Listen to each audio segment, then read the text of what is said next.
Let us read from Exodus 20 verse 1 to 18. Verse 1. And God spoke all these words. I am the Lord your God who brought you out of Egypt, out of the land of slavery. Verse 3. You shall have no other gods before me. You shall not make for yourself an image in the form of anything in heaven above, or on the earth beneath, or in the waters below. You shall not bow down to them or worship them. For I, the Lord your God, am a jealous God, punishing the children for the sin of the parents to the third and fourth generation of those who hate me, but showing love to 1,000 generations of those who love me and keep my commandments. Verse 7. You shall not misuse the name of the Lord your God, for the Lord will not hold anyone guiltless who misuses his name. Verse 8.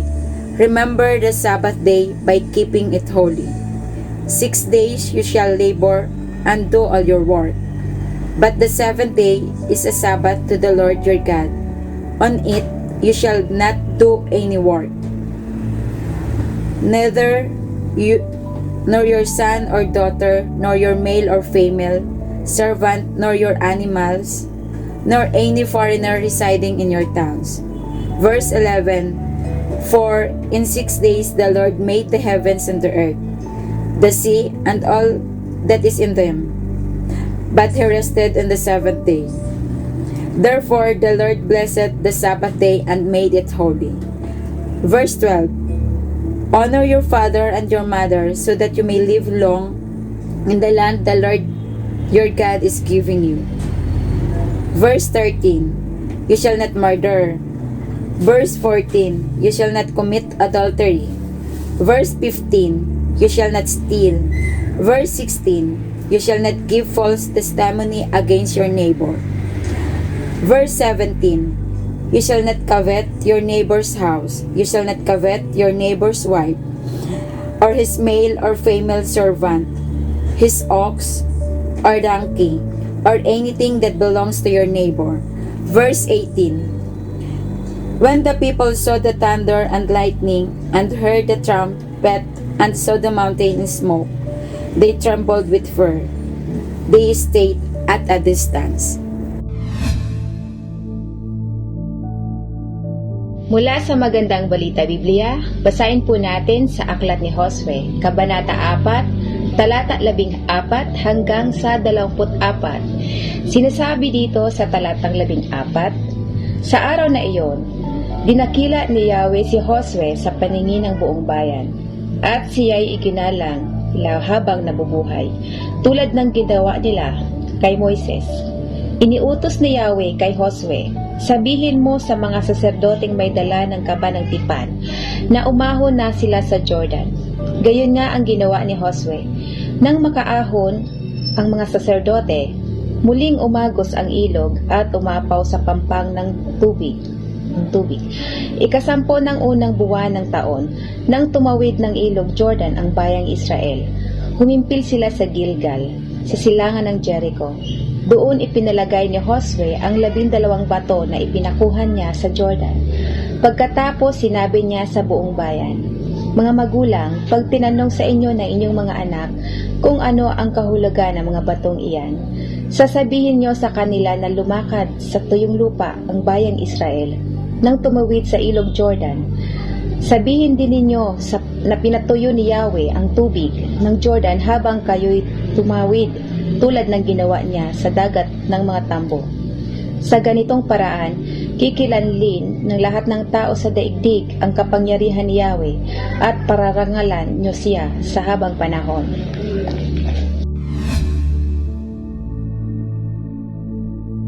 Let us read from the book of Joshua chapter 6 verse 1 to 13. Ang pagbagsak ng Jericho.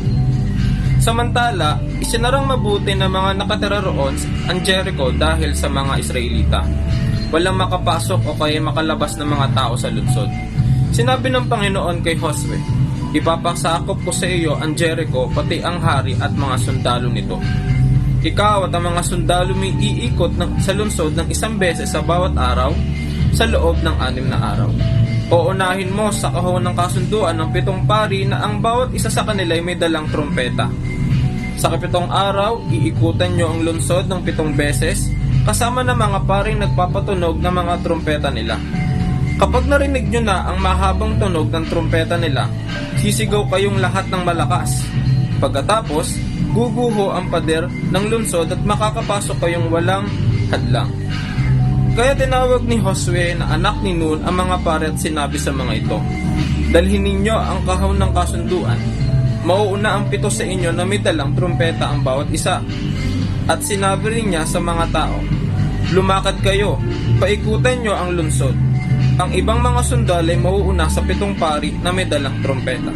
Talata 8. Ayon sa sinabi ni Josue, nauna ang 7 pari sa kahon ng kasunduan at pinatunog nila ang trompeta nila. Ang ibang mga sundalo ay nauuna sa mga pari at may iba pang sumusunod sa kahon ng kasunduan. Walang hinto ang pagtunog ng mga trompeta. Pero sinabi ni Josue sa mga tao na huwag sumigaw o kaya'y mag-ingay hanggat hindi pa niya inuutos sumigaw. Ayon sa inutos ni Josue, inikot nila sa lungsod ang kahon ng kasunduan ng Panginoon ng 1 beses. Pagkatapos, bumalik sila sa kampo nila at doon natulog kinagabihan. Kinaumagahan, maagang bumangon si Josue, muling dinala ng mga pari ang kahon ng kasunduan at ang 7 sa kanila inauna pa rin sa kahon ng kasunduan na nagpapatunog ng kanilang trompeta. At ganoon din ang ginawa ng mga sundalo. Ang iba sa kanila nasa unahan ng kahon ng kasunduan, ang iba naman nasa hulihan habang patuloy na pinapatunog ang mga trompeta. Ang pagbasa ng banal na kasulatan ay magmumula sa Aklat ng Daniel, Kabanata 3. Si Haring Nebukadnezar ay nagpagawa ng rebultong gintong 70 talampakan ng taas at 9 naman ang lapad. Nang may-ari, ipinatayo niya ito sa kapatagan ng Dura, Babylonia. Pagkatapos, ipinatawag niya ang mga gobernador, katulong na gobernador, komisyonado, ingat yaman, hukom at iba pang pinunong bayan para sa pagtatalaga sa nasabing rebulto. Nang nasa harap na sila ng rebulto, malakas na ipinahayag ng tagapagbalita, iniuutos sa lahat ng tao mula sa alinmang bansa at wika na magpatira pa at sumamba sa rebultong ito sa sandaling marinig ang tunog ng tambuli, flauta, kudyapi, alpa at iba pang instrumento ng musika. Sino mang hindi sumunod sa utos na ito ay iahagi sa naglalagablab na pugon. Nang tumunog ang mga instrumento, lahat ng nakarinig nito ay nagpatira pa at sumamba sa rebultong ginto na ipinagawa ni Haring Nebukadnezar. Sinamantala ito ng ilang Kaldeo upang paratangan ang mga Hudyo. Sinabi nila kay Haring Nebukadnezar, mabuhay ang mahal na hari. Iniutos po ninyo na magpatira pa at sumamba sa inyong rebultong ginto ang sino mang makarinig sa tugtog ng mga instrumento.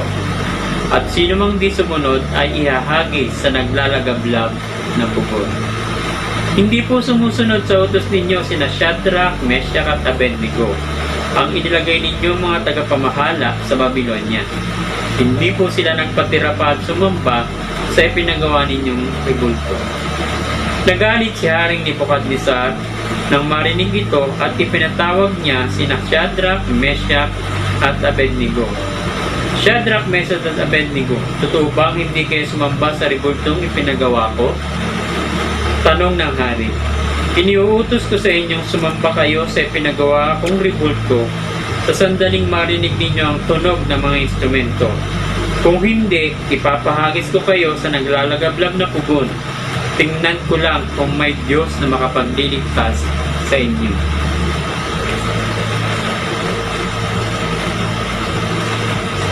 Sinabi ni na Shadrach, Meshach at Abednego, mahal na hari, wala po kaming itututol sa inyo tungkol sa bagay na ito.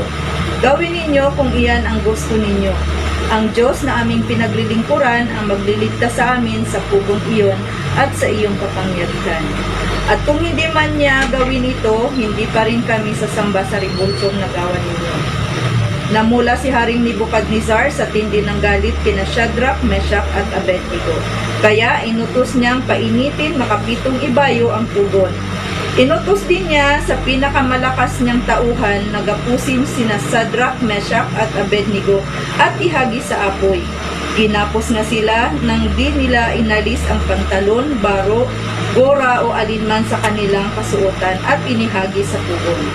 Dahil sa pagsunod sa utos ng hari at sa tindi ng init ng pugon, namatay ang may dala kina Shadrach, Meshach at Abednego.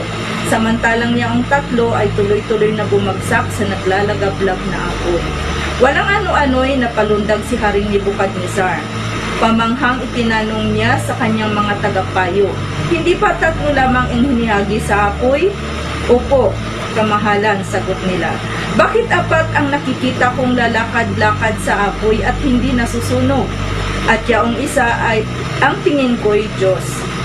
Si Haring Nebukadnezar ay lumapit sa bungangan ng hurno.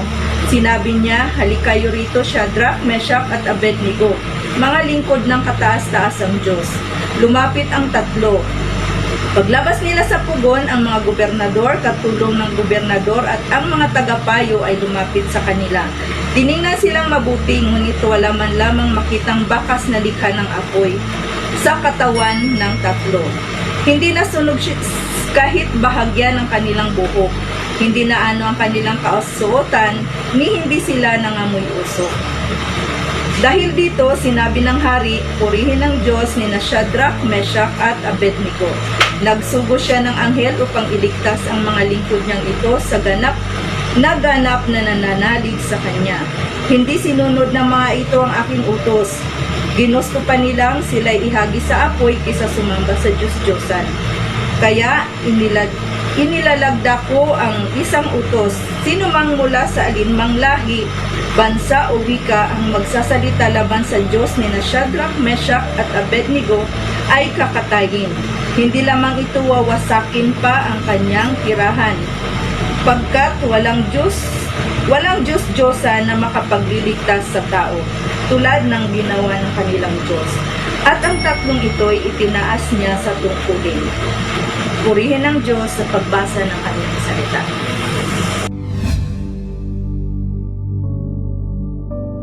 Let us read from Jonah chapters 1 to 3.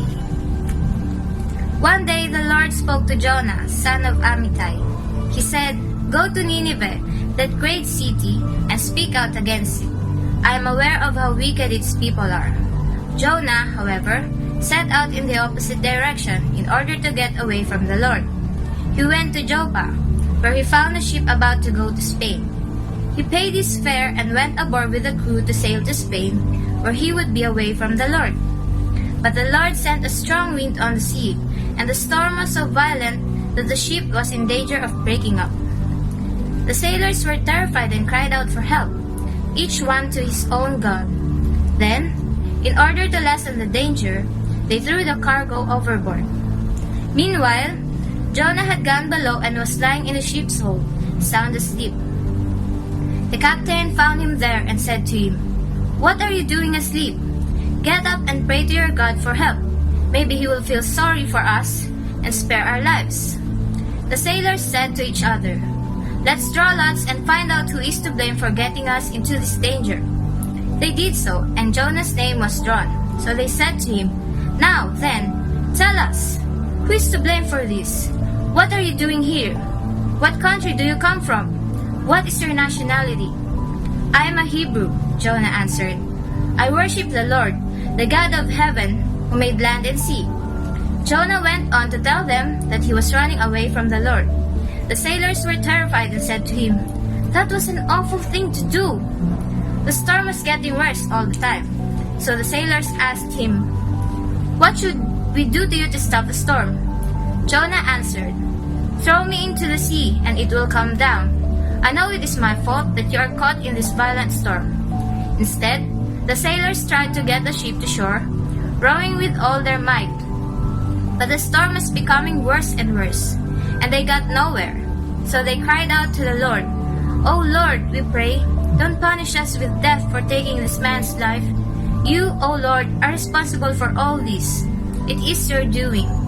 Then they picked Jonah up and threw him into the sea, and it calmed down at once.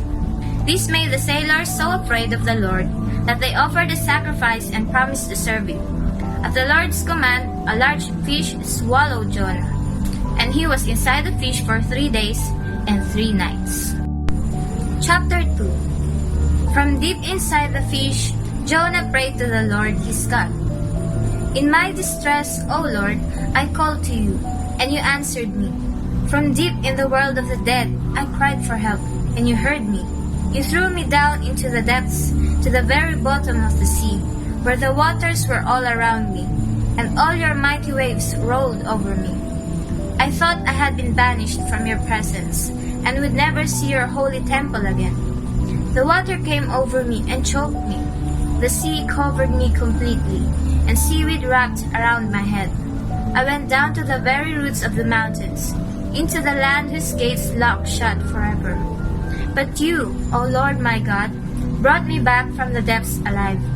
When I felt my life slipping away, then, O Lord, I prayed to you, and in your holy temple you heard me. Those who worship worthless idols have abandoned their loyalty to you, but I will sing praises to you. I will offer you a sacrifice and do what I have promised. Salvation comes from the Lord. Then the Lord ordered the fish to spit Jonah up on the beach, and it did.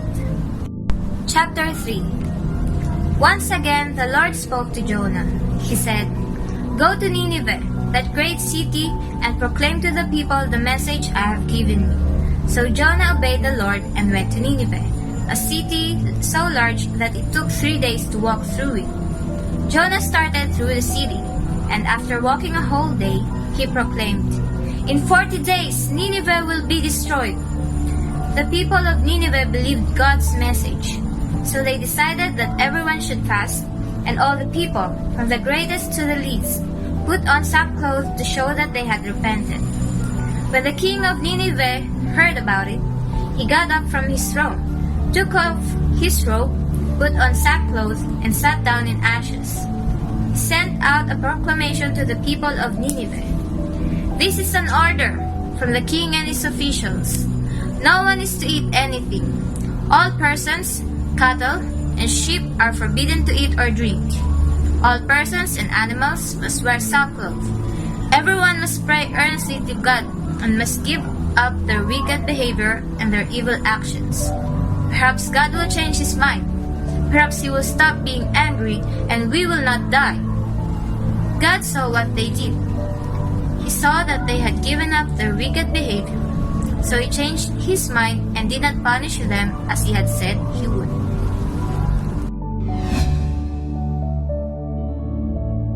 Let us read Mateo chapter 3, verse 13 to 17. Binautismuhan si Jesus. Si Jesus ay dumating naman sa Jordan mula sa Galilea at lumapit kay Juan upang magpabautismo. Sinasala siya ni Juan na wika, Ako po ang kailangang bautismuhan ninyo at kayo pa ang lumapit sa akin. Ngunit tinugong siya ni Jesus, Hayaan mo itong mangyari ngayon sapagkat ito ang nararapat nating gawin upang matupad ang kalooban ng Diyos. At pumayag si Juan. Nang mabautismuhan si Jesus, humahon siya sa tubig. Nabuksan ang langit at nakita niya ang Espiritu ng Diyos bumaba sa kanya gaya ng isang kalapati. At isang tinig mula sa langit ang nagsabi, Ito ang minamahal kong anak na lubos kong kinalulugdan.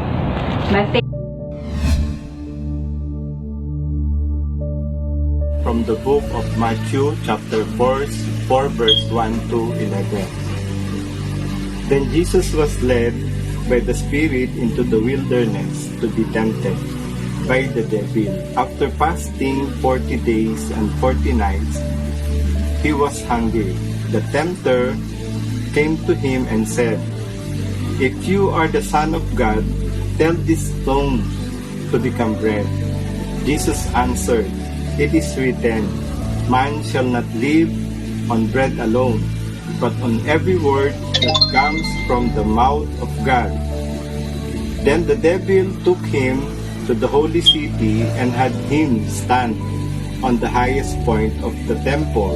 "If you are the Son of God," he said, "throw yourself down, for it is written, He will command His angels concerning you, and they will lift you up in their hands, so that you will not strike your foot against a stone." Jesus answered him, "It is also written, do not put the Lord your God to the test." Again, the devil took him to a very high mountain and showed him all the kingdoms of the world and their splendor. "All this I will give you," he said, "if you will bow down and worship me." Jesus said to him, "Away from me, Satan, for it is written, worship the Lord your God and serve him only." Then the devil left him, and angels came and attended him.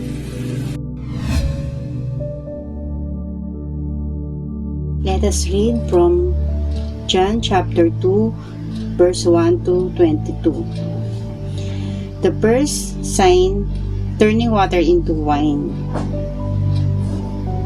On the third day, a wedding took place in Cana of Galilee.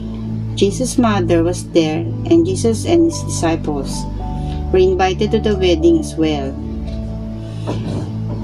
Verse 3, when the wine ran out, Jesus' mother told him, "They don't have any wine."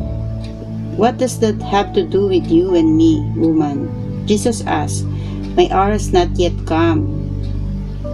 "Do whatever he tells you," his mother told the servants. Verse 6, now 6 stone water jars had been set there for Jewish purification. Each contained 20 or 30 gallons. Verse 7, fill the jars with water, Jesus told them. So they filled them to the brim. Then he said to them, "Now draw some out and take it to the head waiter." And they did. When the head waiter tasted the water after it had become wine, he did not know where it came from, though the servants who had drawn the water knew. He called the groom and told him, "Everyone sets out the fine wine first. Then after people are drunk, the inferior. But you have kept the fine wine until now." Jesus did this, the first of his signs, in Cana of Galilee. He revealed his glory, and his disciples believed in him. After this, he went down to Capernaum together with his mother, his brothers, and his disciples, and they stayed there only a few days. Cleansing the temple, verse 13. The Jewish Passover was near, and so Jesus went up to Jerusalem. In the temple, he found people selling oxen, sheep, and doves, and he also found the money changers sitting there. After making a whip out of the cords, he drove everyone out of the temple with their sheep and oxen. He poured out the money changers' coins and overturned the tables. Verse 16, he told those who were selling doves, "Get these things out of here. Stop turning my Father's house into a marketplace." And his disciples remembered that it is written, "Zeal for your house will consume me." Verse 18, so the Jews replied to him, "What sign will you show us for doing these things?" Jesus answered, "Destroy this temple, and I will raise it up in 3 days. Verse 20, therefore the Jews said, this temple took 46 years to build, and will you raise it up in 3 days? But he was speaking about the temple of his body. So when he was raised from the dead, his disciples remembered that he had said this, and they believed the scriptures and the statement of Jesus had made.